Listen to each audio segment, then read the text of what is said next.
अस्सलाम फ्रेंड्स, सवारी कैसे हैं आप? उम्मीद है कि आप सब खैरियत से होंगे और अपनों के साथ होंगे। तो फ्रेंड्स, आज का हमारा प्रोडक्ट है आलमंड्स बादाम।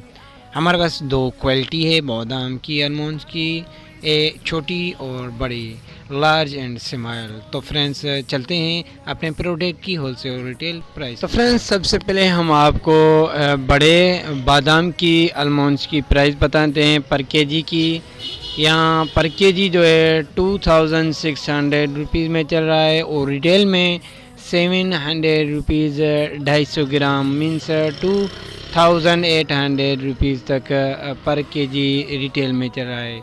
इसके बाद हमारे पास छोटी साइज़ में है जिसकी प्राइस है 250 ग्राम की, जो प्राइस है 650 रुपीज़ है, 650 रुपये है। और ये होलसेल प्राइस पर केजी 2400 रुपये। मज़ीद वीडियो देखने के लिए हमारे चैनल का विज़िट कीजिए और डेली प्राइस अपडेट के लिए लाइक और सब्सक्राइब करें और बेल आइकन ज़रूर प्रेस करें, बेल आइकन ऑल करें ताकि जो भी न्यू वीडियो हमारे अपलोड हो आपको नोटिफिकेशन थ्रू पहुँच जाए।